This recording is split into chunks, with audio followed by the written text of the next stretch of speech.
y'all. So I'm here again. Another hymn backstory. Don't know if I really want to make this a series, but I just thought I would play around with it, see what the interest would be. So this will be my second one. You can watch last week's. It was a backstory to revive us again. But comment below if you want to see more of this after this one or any suggestions. But this week's hymn is going to be There Is Fountain, which is another one of the great favorites. It was written by William Cowper. It is spelled Cowper, but it's pronounced Cooper, in 1772. Now, Cooper had struggled pretty much all of his life with depression, mainly brought on when his mother died, giving birth to his, he was the fourth, I believe. Yeah, he was the fourth child. His mother died giving birth to the fifth child when he was just 6 years old. And that's really when his struggles with depression and really anxiety began. Several years later, someone had shown him a photograph of his mother, and this is a poem that he wrote. He said, "My mother, when I learned that thou wast dead, say, wast thou cautious of the tears I shed? Hovered thy spirit o'er thy sorrowing son? Wretch, even then, life's journey just begun. I heard the bell tolled on thy burial day. I saw the hearse that bore thee slow away, and turning from my nursery window, drew a long, long sigh, and wept a last adieu." When he was of age, he was sent to a boarding school for 2 years, and in those 2 years, he was terrorized by a bully, which, from personal experience, I know that does not help the depression, anxiety, or any mental issues that you're going through. From ages 10 to 18, he went to Westminster School, where he developed a love for literature and poetry, which was not exactly what his father wanted him to do, but due to the anxiety and nerves going on from trying to study to become a lawyer to please his father, Cooper fell deeper into the anxiety and depression, which caused him to try to commit suicide. But thankfully, praise the Lord, he did not. He was not successful. Did not succeed in that. But he did throw away his Bible, which is very sad to me.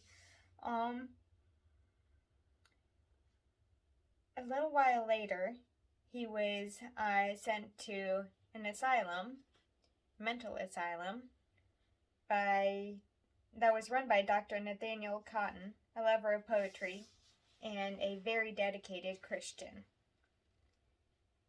William Cooper slowly recovered under his care. I wouldn't say full recovery, because if I remember right,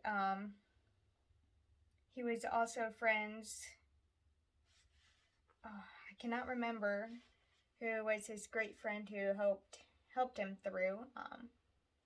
Another hymn writer. I will have to get his name, and I will put it in the description box when I find it. But while William Cooper was in the asylum, he found his faith. He found the Lord again while reading Romans 3:25, and I will try to either edit the video where I can put it over this part, type out the verse, or just put it in the description. And even though he had found the Lord in 1764, while he was in the asylum, he still experienced intense, deep depression and anxiety.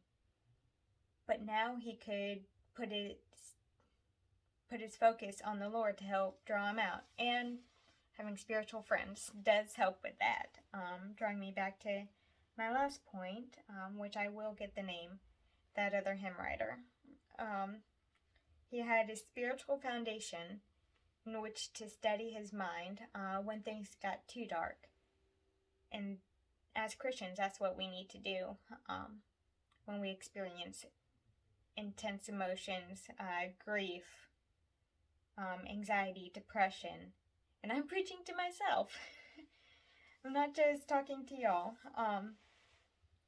But yeah, this hymn, there is a fountain filled with blood drawn from Emmanuel's veins, and sinners plunged beneath that flood lose all their guilty stains. Which is, man, that's a great comfort. Again, it was written by William Cowper in 1772. And let's see if I can play it for y'all. And again, I'm reading out of Then Sings My Soul, or not really reading, but I get all my stories from the Then Sings My Soul by Robert J. Morgan. I need the other two books in this, but this will suffice for now.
inch was not long enough. That's why the book fell.